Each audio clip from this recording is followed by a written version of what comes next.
had a dream about you recently. Knowing you, it was probably filthy. A whole bunch of you have been asking me to share my thoughts on the new casting choices of Season 2 of The Witcher show on Netflix, especially for characters such as my favorite magician, Philippa Eilhart, as well as some other revelations we've had since the end of the last season. Who is Yennefer? Like the Wild Hunt images, the female Gaunter O'Dim, the possibility of having Shard of Ice take place in Season 2, and things of that nature. So, assuming that those people haven't unsubscribed after my April Fool's prank, Yes, come. let me share my thoughts on these matters. Oh, but first, let me give some love to the new Nilfgaardian armor. I'm hardly an expert, but few things can be worse than the old rubber suits and the helmets which fall over your eyes half the time. In the back of this photo we see Fringilla Vigo as well. I'm not sure how I feel about her dress, but it might make some more sense once we know the context of this scene. And speaking of her and this dress, she's wearing it while walking alongside Francesca. So perhaps they're conducting some kind of negotiation between Nilfgaard and the elves? Although, didn't we have a bit of a leak some time ago suggesting that Fringilla was abducted by Francesca and her people? She doesn't look like a hostage in this dress, but who knows. Now, another interesting thing here is that this is likely a Rose of Sherwood, if I'm pronouncing it correctly, which is a place in the books, and there is also a reference to it in The Witcher 3. You know that sword which Vesemir gives you before the Battle of Kaer Morhen? It's only available if you choose to clear the armory. Well, it has the same name. And as far as I know, it is the only silver sword in the game that has a white handle.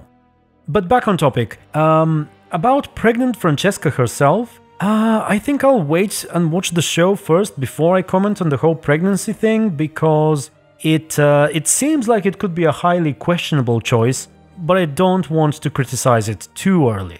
Also, let me just say that these two characters here look so different than what I imagined them to be in the books.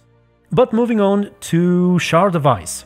Apparently, Istredd is also involved somehow in Season 2, and some people have speculated that they'll include the short story from the second book, even though the book's ending was already covered in Season 1. But for those who don't know, Shard of Ice is the part where Yennefer is basically living with two men at the same time.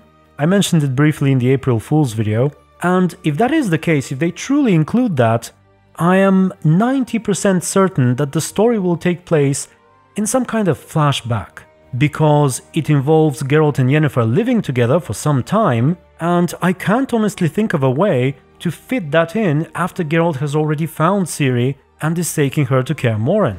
You're not in this circus, pirouette. I suppose they could remove the dear friend letters and instead have Geralt go and actually meet Yennefer, and then involve Istredd somehow, although wasn't Yennefer going to be kidnapped by Francesca alongside Fringilla in the show?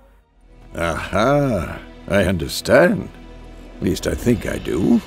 I personally feel like it's a bit too late for that. If they wanted to do Shard of Ice, I think they should have done it instead of the whole...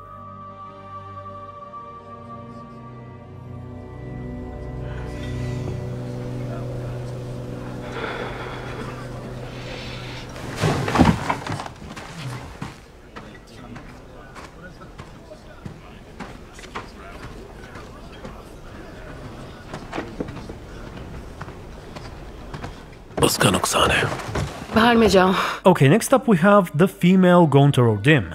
Apparently Netflix will add this old lady in Season 2, whose description is essentially the same as Gaunter's. And I suppose that could be a bit of a fan service. My viewers have asked me many times about whether or not I think it's possible to see Gaunter O'Dim in the show. And I've always said no. No. Because he comes in much later, and he's only part of the games anyway. But if you think about it, Netflix has already done few game references, despite claiming that they're based on the books only, which is technically true. However, they still have things like Geralt doing the video game Geralt voice. I don't believe anyone has that power. The arrival in Blaviken possibly being a throwback to the Killing Monsters trailer.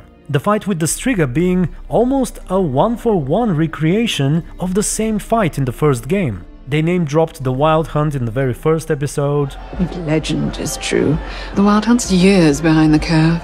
and they potentially have a bigger role in Season 2 as well. So this Deathless Mother is apparently going to play part in Ciri's story somehow. And the story of Ciri is indeed surrounded by prophecies, superstitions and legends and whatnot, so I suppose she could fit in somewhere. I just can't figure out when or where they're going to meet and what kind of bargain Ciri will strike with her. I must say, this part is a mystery to me. If any of you has any ideas, please feel free to share them. 10, 20, 30. Alright, next up we have the Red Riders, the Wild Hunt. There are several pictures of them riding on a beach. First off, they look pretty good, I must say. They resemble the video game models, but they also kind of have their own style, which is good. The bony elements are a nice touch. You know, there's a belief that their ship is made out of the nails of the dead, so it makes sense that their armor should have similar elements. I especially like this guy's helmet. He looks like a crossover between a Red Rider and the Predator or something? I don't know what you think, but I think it looks kind of cool. This here is probably their leader, Eredin. One thing I'm not sure about is his helmet. It's not bad in general, but it does reveal a large portion of his face, which might be a problem considering that the Wild Hunt are largely believed to be a group of wraiths, or specters. You know, they call them the Wraiths of Morhog. I saw the wraiths of Morhog over the channel this morning. Vesemir in the games also comments about how he was training Ciri to handle wraiths in reference to the Wild Hunt. We taught her how to defend herself from anything, wraiths included. So revealing a humanoid face might not be the best idea, but we'll see how it goes. As for the scene itself, I wonder what it could be and where it might take place. Initially, I thought about the Korath Desert from the books. Perhaps they pursue Ciri there, but that scene happens in the end of the 4th book, so unless they decide to make it take place much earlier, it's probably not that. Another possibility is this dream or vision from Season 1. You know, where Ciri sees herself in a desert? Perhaps she goes there or dreams of it again and they pursue her, either in reality or in her visions. Oh, and there's also the time where they briefly go after Ciri when she's on her way to Geralt. That would make a little more sense than the Korath Desert chronologically, because it happens earlier, though it's still in the 4th book, right? Which is probably further than Season 2 will go. But anyway, let us finally talk about the casting. In general, I do like the choice of actors significantly more compared to Season 1. I think I already talked about the Witchers in another video, but since then we've had Dijkstra, Lara Dorren, Yara, or Jara, however it's pronounced, and all of them look pretty good. I mean, coming from Season 1, where we had Eithne, who looks nothing like she should, and Fringilla and King Foltest, who are basically the exact opposite of what they should be, I'd say we're making progress.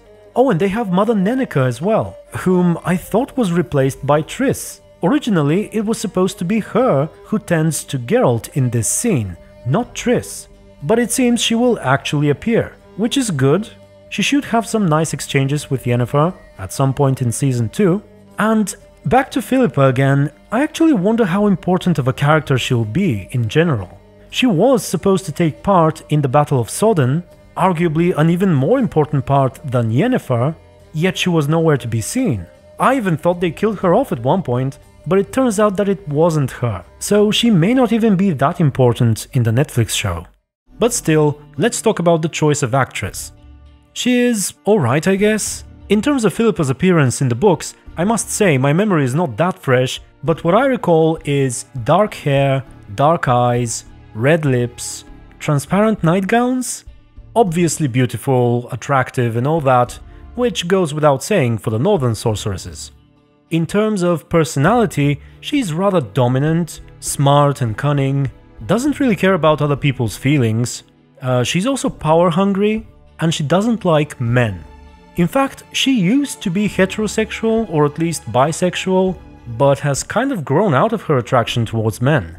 And I think that is because she's grown to dislike them in general. You know, the Lodge of Sorceresses is the Lodge of Sorceresses precisely because she doesn't want sorcerers to meddle in her affairs. I suppose the second game did a fairly good job of portraying her. I know some people don't like her dress, but other than that, I really like how she looks, behaves, and sounds in there. Know how to remove a tattoo? There's a cure for everything, except stupidity. So this woman will probably do. We'll have to see her in action first. I will admit that I don't instantly think Philippa Eilhart when I see her, but given some of the previous casting choices, like I said, I'm alright with this one. My favourite type of magic. Lesbomancy.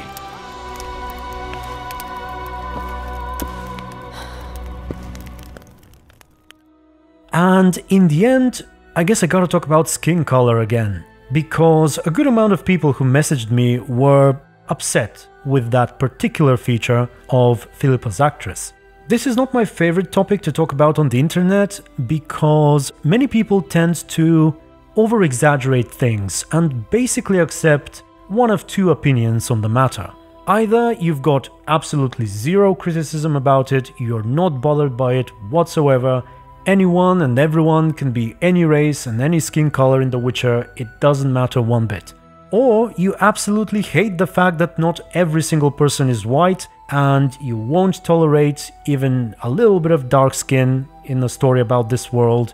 And funnily enough, at some point in the past, I think it was on one of the videos where I talked about Fringilla, there were some people in the comments who thought I was way too lenient with her, while others straight up called me a racist at the same time.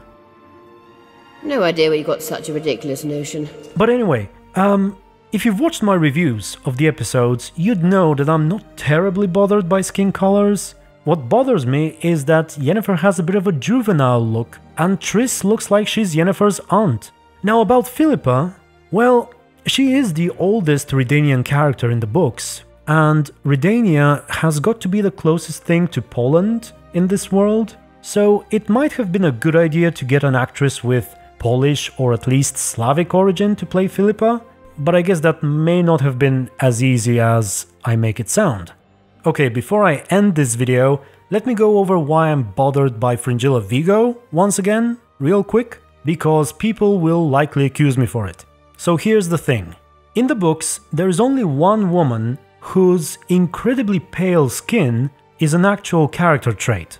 There are a few others described in a similar way, most notably Yennefer, but in her case it's more of a cosmetic thing. You know, she has pale skin and pitch black hair, and it gives her a specific look. But in the case of Fringilla Vigo, it goes beyond that. Her skin actually plays part in her character development and gives us a bit of an insight on who she is as a person. So with that in mind, when I realized that Netflix assigned the actress with the darkest skin from the entire cast to play Fringilla Vigo of all people, I was a little shocked. So I'm curious to know what you think about all these things in the comments, and I thank you very much for watching. Special thanks to my supporters and YouTube members, and until the next video, stay tuned and be good. This is the end, Geralt. I must be out of my mind. Vesemir. Draw your sword, Geralt.